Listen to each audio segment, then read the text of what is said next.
Good afternoon, fellow solution seekers. I'm Ethan James, and today we're going to be looking at my vision for a utopia of now.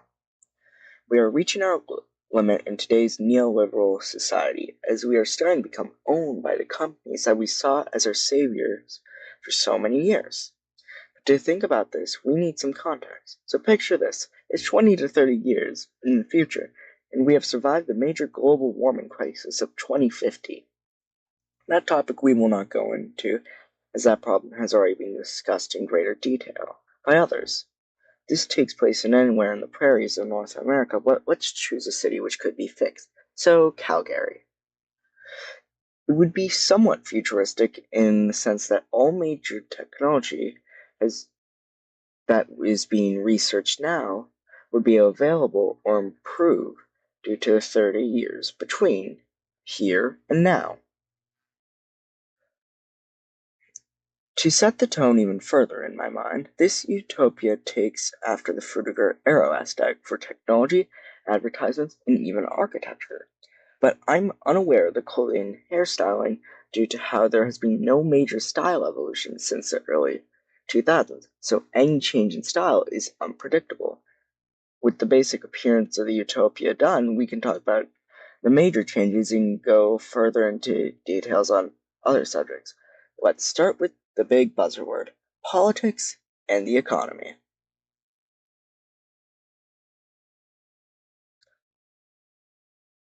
The system is messed up already, so how can I make it more confusing but fair to everybody? I was thinking to myself, till I came up with the RPS, which stands for Randomized Political System, which is a system that has no elections, but it just picks random people in the utopia, and there will be multiple people with the highest power to prevent a dictatorship from forming. Anyone can be picked, but if picked, you can deny the role, which will just make it randomize again. And this cycle continues until all roles are filled. There is also the potential where civilians outside of the people in the cabinet can just vote to get rid of somebody if they are not doing good for the country. The system itself, I have no idea if it would work, as there has been no systems like this in the world. But it should, with the change of our economy to go with it. Oh, the economy. It's a hard topic to talk about, considering capitalism is the only thing seen as acceptable, but to replace it, I've designed a human value system, where the major deciding factors in your value are your education, which would be free in this, your job, which prioritizes physical labor and higher education, such as doctors, teachers, psychologists, anything that will help, and physical labor because we need that to keep running as a society. So they deserve more than politicians or artists.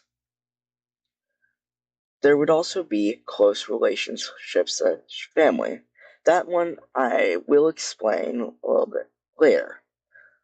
But with human value, you start out at the value of 600, which gives you the ability to get basic healthy food, lower quality shelter, water, heating, and electricity, so all your basic needs. You get government mandated food stamps, which you get a select amount per person. And it can be used to exchange for any food items that your value gives you access to.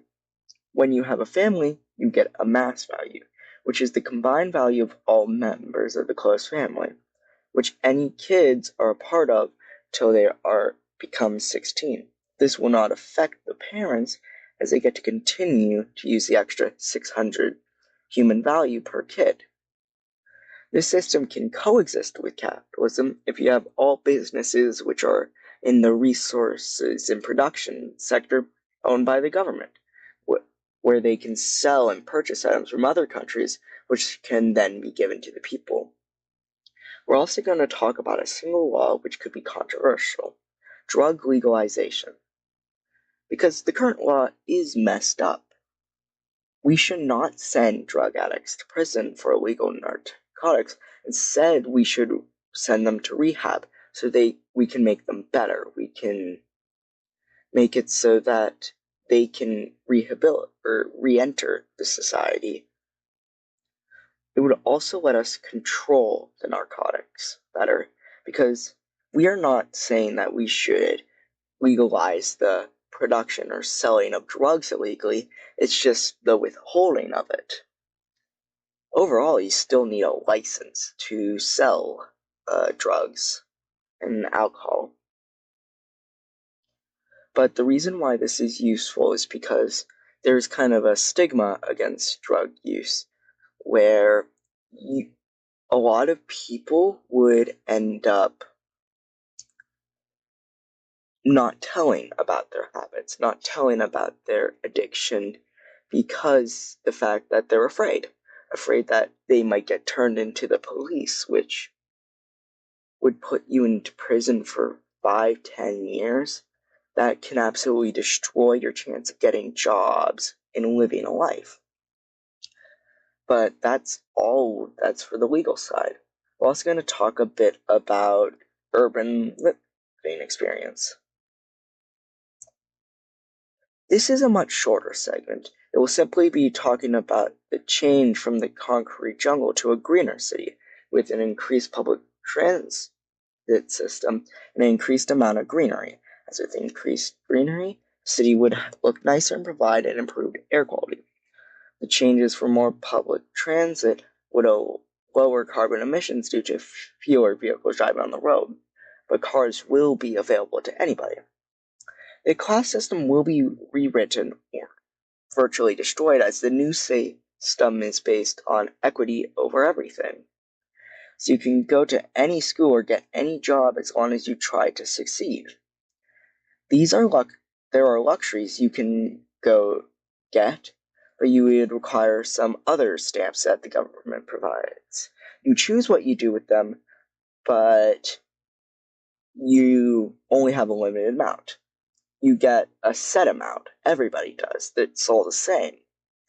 But you can sell them back to the government for regular currency if you go on vacations or do a bit of tourism.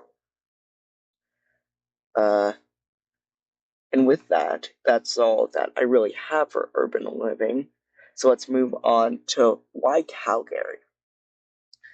The reason why I choose Calgary is because Calgary has plentiful land in both resources and farming. It's like plenty of prairie provinces in Canada and the Midwestern United States. They have potash, oil, forests, minerals, uranium. They pretty much have everything a proper country would want in order to sell it to the people around us. And that's pretty much all that I have for today. This would let us live a more sustainable life and truly bring humans back down to earth in a sense. Like, you don't have people trying to be almighty because the system doesn't allow it. So, thank you for paying attention. And now that I'm done, I'm going to bed. I hate social studies.